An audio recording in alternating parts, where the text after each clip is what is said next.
الحمدللہ الحمدللہ وکفا والصلاة والسلام علی سید الانبیاء وعلی آلہ واصحابہ الاتقیاء اما بعد فاعوذ باللہ من الشیطان الرجیم بسم اللہ الرحمن الرحیم یا ایہا الذین آمنوا استعینوا بالصبر والصلاة ان اللہ مع الصابرین ولا تقولوا لمن يقتل في سبيل الله اموات بل احیاء ولكن لا تشعرون وَلَنَبْلُوَنَّكُمْ بِشَيْءٍ مِّنَ الْخَوْفِ وَالْجُوعِ وَنَقْصٍ مِّنَ الْأَمْوَالِ وَالْأَنفُسِ وَالثَّمَرَاتِ وَبَشِّرِ الصَّابِرِينَ الَّذِينَ إِذَا أَصَابَتْهُم مُّصِيبَةٌ قَالُوا إِنَّا لِلَّهِ وَإِنَّا إِلَيْهِ راجعون أُولَئِكَ عَلَيْهِمْ صَلَوَاتٌ مِّن رَّبِّهِمْ وَرَحْمَةٌ وَأُولَئِكَ هُمُ الْمُهْتَدُونَ صدق اللہ العظیم۔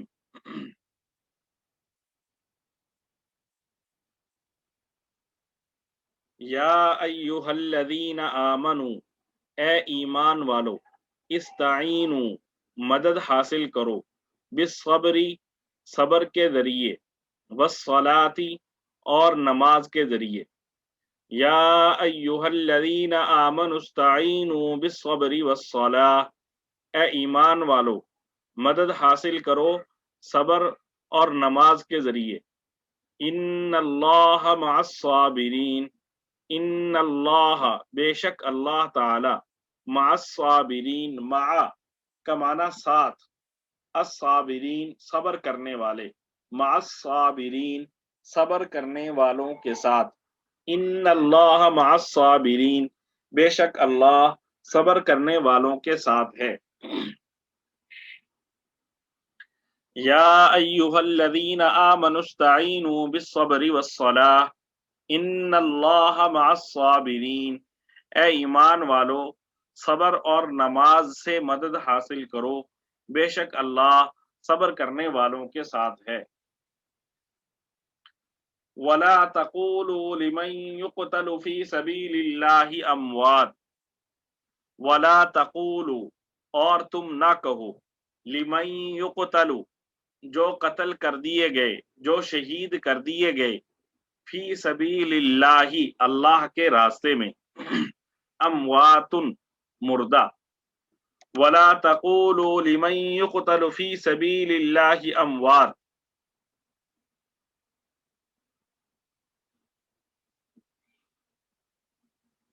ولا تقولوا لمن يقتل فی سبیل اللہ اموات، اور جو لوگ اللہ کے راستے میں قتل ہوں ان کو مردہ نہ کہو۔ بل احیاء، بلکہ وہ زندہ ہیں، بلکہ وہ زندہ ہیں۔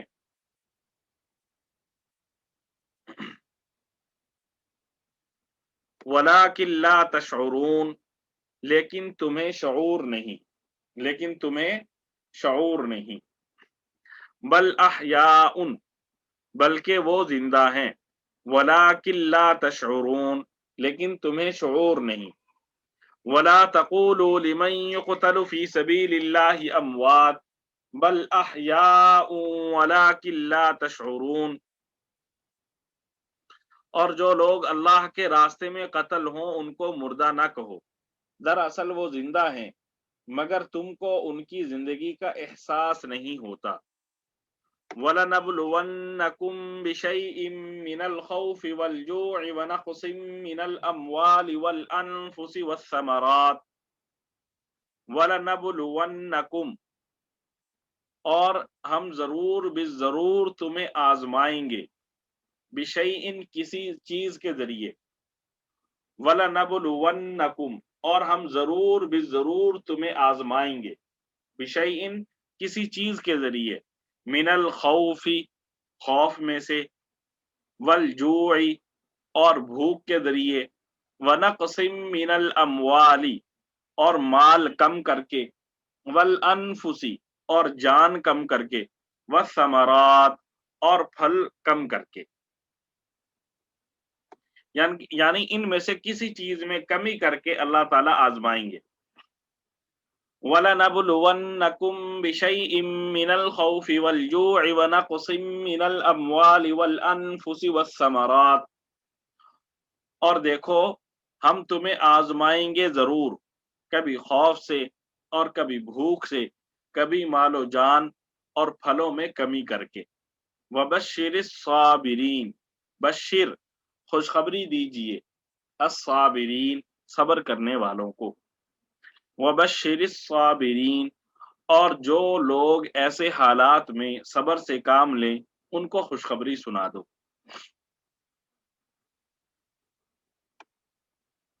الذین اذا اصابتهم مصیبة قالوا انا للہ وانا الیہ راجعون.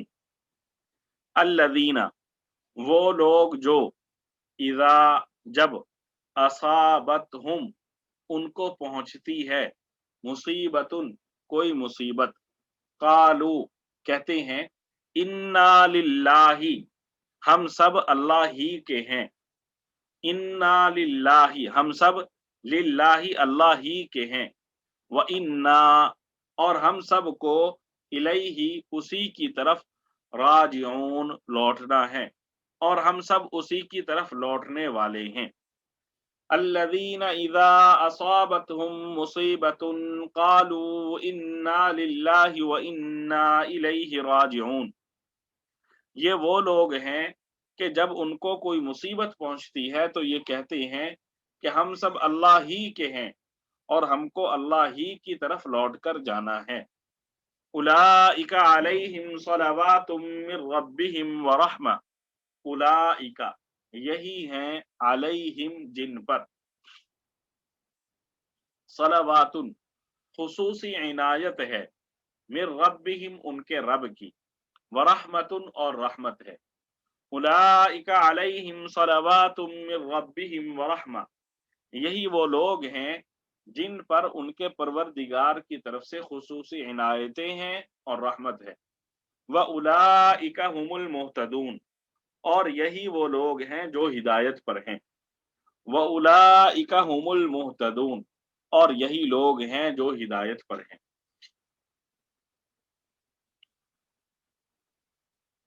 یا ایھا الذین آمنوا استعینوا بالصبر والصلاۃ، اے ایمان والو صبر اور نماز سے مدد حاصل کرو.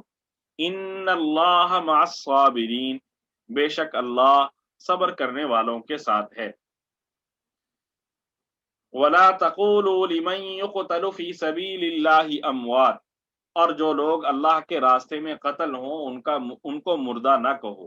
بل احیاء، دراصل وہ زندہ ہیں. ولکن لا تشعرون، مگر تم کو ان کی زندگی کا احساس نہیں ہوتا. وَلَنَبْلُوَنَّكُمْ بِشَيْءٍ مِّنَ الْخَوْفِ وَالْجُوعِ وَنَقْصٍ مِّنَ الْأَمْوَالِ وَالْأَنفُسِ وَالثَّمَرَاتِ، اور دیکھو ہم تمہیں آزمائیں گے ضرور، کبھی خوف سے اور کبھی بھوک سے اور کبھی مال و جان اور پھلوں میں کمی کر کے. وَبَشِّرِ الصَّابِرِينَ، اور جو لوگ ایسے حالات میں صبر سے کام لیں ان کو خوشخبری سنا دو. الذین اذا اصابتهم مصیبة قالوا انا للہ وانا الیہ راجعون. یہ وہ لوگ ہیں کہ جب ان کو کوئی مصیبت پہنچتی ہے تو یہ کہتے ہیں کہ ہم سب اللہ ہی کے ہیں اور ہم کو اللہ ہی کی طرف لوٹ کر جانا ہے. اولئک علیہم صلوات من ربہم ورحمہ، یہی وہ لوگ ہیں جن پر ان کے پروردگار کی طرف سے خصوصی عنایتیں ہیں اور رحمت ہے. وَأُولَئِكَ هُمُ الْمُهْتَدُونَ، اور یہی لوگ ہیں جو ہدایت پر ہیں.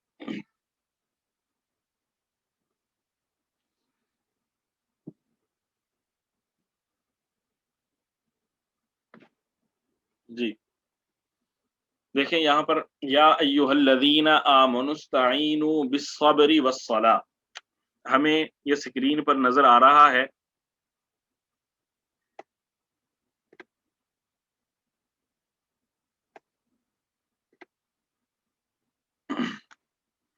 کہ